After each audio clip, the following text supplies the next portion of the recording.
Hello, everyone. I'm John Higgins, contributing writer to Film and TV Now, and I'm delighted to welcome one and all to this interview special with Alan Cross and Hi. Hal, who may be joining us in a little while, who are the filmmaking team behind a new documentary, For the Love of Noise, which just finished its run at the online Paris International Film Festival 2022.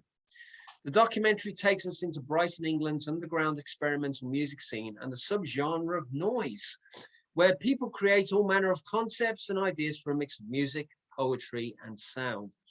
Alan, a warm welcome to you. Hi, thanks for having us. Yeah. So when were you first aware of this subgenre of music, or what have you, called noise? It's interesting because I used to be in a band in the 70s up in Sheffield in the north, in Yorkshire, late 70s, early 80s. And it was at a time when Heaven 17, Cabaret Voltaire, the Human League, ABC, all those bands were all starting Pulp as well. We're all up in Sheffield, and it was a really exciting time to be in a band in Sheffield. And looking back at it now, we were a kind of a noise band because we were using found sounds. It was right at the beginning of sampling, so we were going out with our little tape recorders and recording, whacking pylons and telegraph poles and clapping hands in underground tunnels and stuff. So we were sort of using noise back then, and making this film actually made me realize we were probably more of a noise band than we actually realized.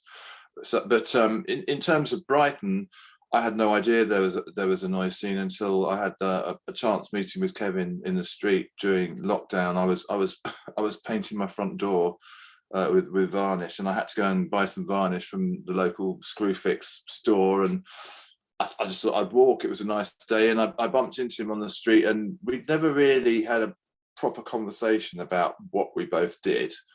We sort of knew each other vaguely from the arts club bar, and he said in the conversation, he said to me, "So what do you do?" And I said, "I'm a filmmaker." And he said, "Oh, I've always wanted to make a film about music." And we got talking about music, and then he said, I told him I used to be in Shack in the band up in Sheffield, and he was like, "Oh my God, I love Shack. Shack's one of my favorite, bands." And yeah, it was just like, well, maybe we need to do something then, and literally there and then we just said, okay, let's make a film about the noise scene in Brighton, which he is a big player on, because he's got a couple of bands that he performs in, the Bald Knobbers and also Noise for R2. Those are two of his bands. And yeah, I mean, he had the access and I had the equipment to actually make the film. So, it was a good pairing. Yeah. A lucky meeting. So we get a sense of what it is about. I mean, I'm more enlightened about it, but in terms of what would you feel is your definition of noise? My definition of noise? Oh, wow. I think it's anything that is doesn't fit into the traditional idea of a musical note, so it could be a scraping or a crunching or an impact, rather than a tone played on a violin or a cello or a piano or a flute or whatever. It's discordant, it's atonal, and it's not something coming from a traditional musical instrument, I guess. Mm-hmm. So it's anything really, and I think that is shown by the breadth of the scene. It goes from someone like Tom making his noises by dismantling bits of electronics and sort of touching wires and making scratching electronic sparking sounds, and then it goes right to the other end where you've got someone like Monty Oxymoron from The Damned, and he's playing keyboard runs on the keyboard, and he's quite sort of, it's more like free jazz at that end. Like Al Strachan, his stuff is very much more in the sort of free jazz end, although he does do some pretty wild things, collecting sounds on the beach and stuff. Yeah. I mean, for me, I would safely say it was sort of hearing those unusual additional sounds that I heard on Pink Floyd's "Wish You Were Here," before we're Welcome to the Machine, because you get these interesting machinery things going on, and then it cuts. Yeah, like the cash register. Yeah. But so I think in a way I can kind of tap into that, because I think Pink Floyd were experimental, but again, they went into very organized and rhythmical and arranged music, which is great. So tell us about some of the artists you've interviewed. And were there more extreme, funny, and unusual examples of creative of noise that you came across during the course of your documentary production? Yeah, I mean, some of the clips, there's a clip of Polishang Kwan Band, and I mean, it is just intense distortion. You know, you can hardly make out what they're screaming down the microphone, and they are screaming down the microphone. So that is it's kind of pure angst, and it is really extreme. So there's that. There's a performance on there of the Bald Knobbers, and they're all dressed up with their horns, and they make more of there's a big performance element to it. So it is really about the live moment, as Maureen Halomas was saying in her interview. She's explaining that she didn't want to record. She didn't record for several years because the whole scene is about being in the moment, in a room together, watching something unfold, watching someone perform or create something that is really there for the moment, and then it's gone. So it's sharing that live moment, that ridiculous live moment together. So yeah, I mean, so what was the question again? Oh no, it's just saying, I mean, obviously it's an unusual left field genre anyway. I mean, were there any, because we do see examples of that, but were there any artists in that in the film that you saw that you thought, well, they're unusual, but they didn't make the final cut?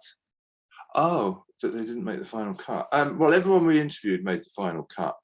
A lot of the clips were supplied by Phil Cheesemaster and Jeff Cheesemaster, and he also has the label Spirit of Gravity music label on Bandcamp. So he supplied a lot of the music for us, and so a lot of the bands have put their stuff out via him, or also there were bands that put their stuff out independently.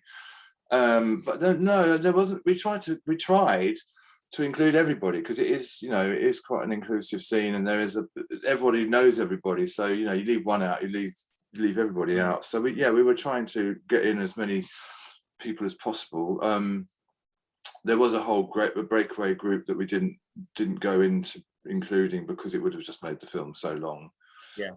But yeah, so we tried to include as much as we could. Mm-hmm. Okay, so how long did it take to write the script, and what would you say are the differences between just narrative writing and documentary writing for you?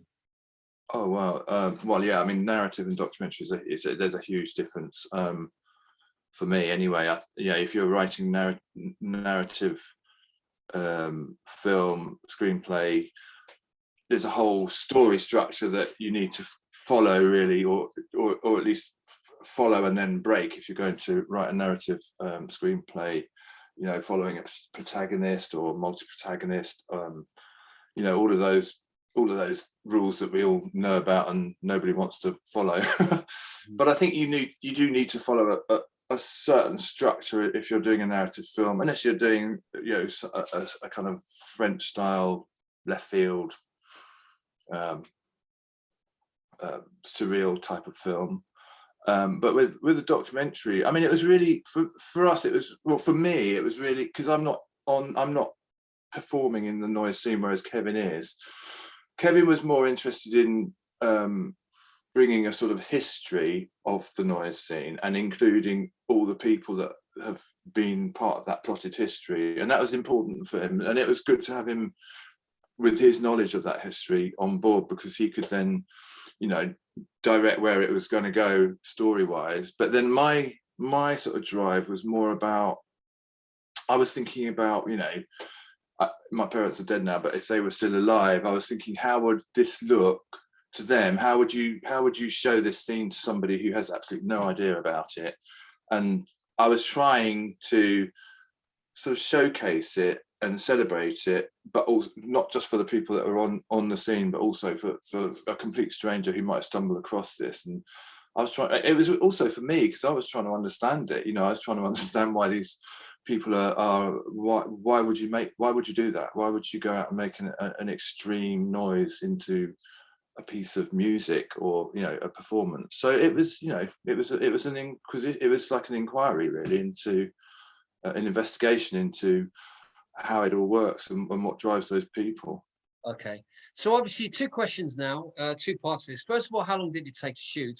And I've got to talk about the drone shots because I thought the wonderful thing is when we see Brighton, it's always on the ground. We normally see a Quadrophenia or we see a variety of things. So Yeah. tell us a bit about the logistics of drone camera work and what advice would you give other filmmakers? Oh, okay. That's 3 questions. Okay, sorry, I meant to say, well, the other one about Yeah. drone camera was actually Yeah. a two-parter, but okay, it's 3 questions, yeah. Yeah. I mean, in terms of shooting it was a bit on and off because we would, you know, obviously with the interviews, it was a case of because it was all post lockdown. As we were coming out of the lockdown, we had to be careful and take precautions. We were wearing masks and so on, and it took probably about 5 months on and off to get all the footage, and then another. When did we start? We started it in March. So yeah, we had the screening for everyone involved in January. So it was kind of March to January. So, you know, 10 months in total with all the editing and so on. And then actually after that first screening, we did a few feedback forms for people to fill in, and there was a couple of comments. And there was something that I wasn't happy about with the film, because in the film it goes from, there's a lot of daytime. We were trying to sort of show daytime Brighton while talking about this underground scene, nightclub, you know, underground alternative scene. And then it goes into a performance by Carl, who's improvising on his equipment. And then I wanted it to go into night, and I wanted it to stay in the night, but it kept flipping back because we hadn't got the shots of there's a pub, the Albert, that someone was talking about, and I wanted a shot of that at night. So after we had the screening, I went back and did a shot of the Albert and a couple more drone shots at night, so that it stays in the night after that point. So up to the end of the film, we keep it in the night. So that was something that changed slightly. And then the drone shots, it was really just a way of capturing the city, and we were trying to give people a feel of the city, because Brighton is quite a unique place, and I think this scene is in Brighton specifically because of the way the city is and the way it embraces all kinds of cultures. You know, Brighton's a very open city. It has a big gay pride festival every year. It's like the biggest pride festival in Britain, I think, apart from London. And so, you know, it's a very diverse town, and it's host to a lot of interesting artistic creative endeavors, you know. So we wanted to kind of show that as the backdrop of the noise scene. So the drone shots were the best way to capture that, but also it gave the film, I wanted to sort of create different layers. So there was the drone layer and the interview layer, and there was the street level stuff, and then also the YouTube footage. So it was just creating another layer, really. I mean, you know, it's a tool that's it's I love the perspective of the drone. You know, it's something I do as well. So it gives it another angle, doesn't it? Okay. So and then what's the question? Yeah. So the question was in terms of advice of using drones in their own films. I mean, what advice would you give filmmakers? Oh, advice. Well, drone work. I find that the best drone shots are the drone shots that aren't really high. It's better. I think it's better to fly low and fly past something, so you get that sort of perspective of things passing the drone.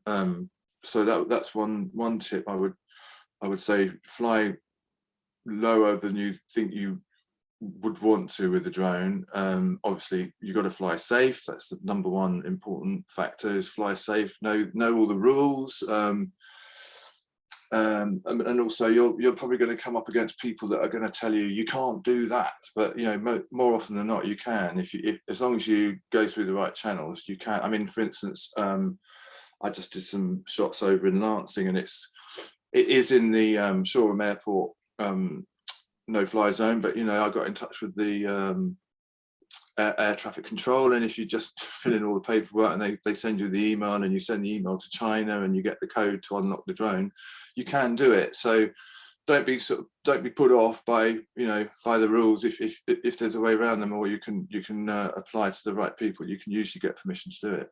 Okay, that's really great advice. I mean, I could use that at some point. So obviously, in terms of, obviously we've had a documentary, but would you ever make a dramatic film set against the backdrop of noise? Would I make a dramatic film set against?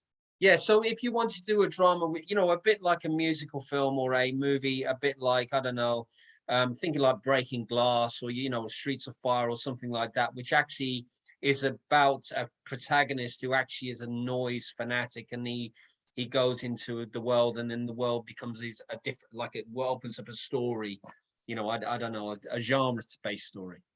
It sounds great. I mean, it would have a great soundtrack, wouldn't it? Yeah. An interesting one. Yeah, I can't see why that wouldn't be a possibility. Okay. Have you got one plan? Yeah, no, I haven't got one plan. I just was curious, really. So obviously, what issues and themes would you like to explore in your future work? Oh, I've got a short idea that it's about a couple of twin boys who find an atomic weapon on the beach, and they accidentally set it off with catastrophic consequences, obviously. But it's kind of trying to explore themes of with absolute power comes absolute responsibility. So that's kind of quite topical at the moment. There's that, which is it's only like a 1 minute short. That's a very short project. But there's also, I've got a horror film idea in mind that I'd like to get made. I've done the first draft. It's not a feature. It could be a feature actually. It's more of a kind of half-hour short. So that's in the pipeline. Yeah, there's a few other things. I have actually written a feature, which is a sci-fi drama. It's a thriller actually, based in the not so distant future, which I need to get. The next thing I need to do is sit down and rewrite that. Actually, that's my main focus, is to get that finished. Okay. There's so always, you know what it's like. You've always got like 10 projects on the go, haven't you? It's making them happen that is the biggest hurdle. Yeah, we're all in that, man. Anyway, okay. So going back to the documentary and the themes about it. So where can people see artists' lives and learn about noise on social media?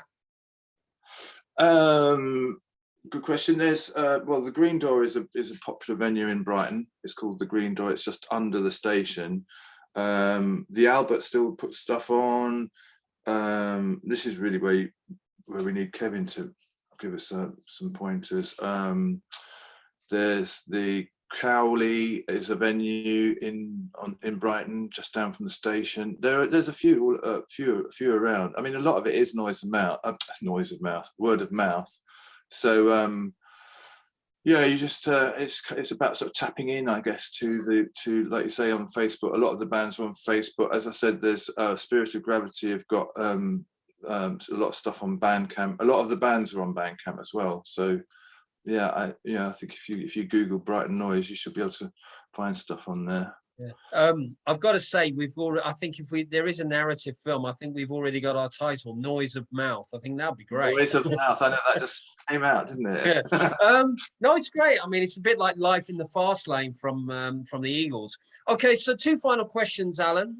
What is the festival and release strategy for the Love of Noise? I mean, we've obviously had it's had its screening in Paris, but is there any more plans for that film in the pipeline?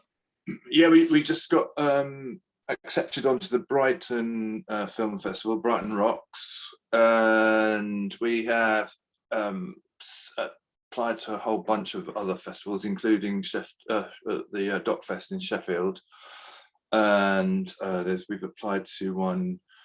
We've submitted it to New York, Berlin, Toronto, Copenhagen. Yeah, there's a few around, but the 2 British ones, we're looking for a UK premiere at the Doc Fest in Sheffield, which would be great for me because it's kind of where my musical roots are, you know. So that'd be great. And yeah, we've been accepted onto Brighton Rock. So, you know, watch this space, hopefully a few more. Okay. So my final question before we wrap up, what are you most proud of about it, For the Love of Noise? Oh, most proud. I think just getting it made from a chance meet, you know, the way the whole thing just fell into place. I'm proud that that happened.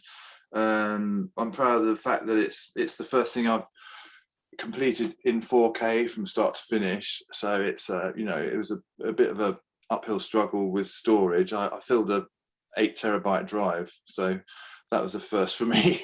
So I was, yeah, I'm quite proud of the organizational side of it, getting it organized, getting it all, everything labeled and captured and logged, and the edit. I'm proud of the edit. I think the edit is, I'm pleased with the edit, and the sound mix as well. I'm happy with how the sound came out, because I spent a lot of time getting the levels of the narration and all the different you know what it's like. Sounds usually all over the place, isn't it? Levels, and especially with the different interviews, some of them were, you know, nicely recorded, some of them weren't so clear, but I think we got a good job in the end. So yeah, I'm pleased. I'm just proud of the film, you know, as a whole. Okay. Well, listen, Alan, thank you so much for your time and insights today. I'm sorry that Kevin wasn't able to join us today, but Yeah. As mentioned, For the Love of Noise has just finished its festival run at the Paris International Film Festival 2022. If you want to see more films from that festival, you can, and you want to get tickets for the 2023 event, you can go to www.parisintlfest.com. Do keep an eye open for upcoming news about For the Love of Noise. As mentioned, Alan mentioned, it's been accepted into Brighton Rock, so do go and check it out. It's that festival, it's well worth it. Support indie filmmakers, support the cinemas as they reopen, and remember, a film is not just for a festival, but forever. Thank you again, Alan, and thank you all for watching. Thank you, John. That's great. See you soon.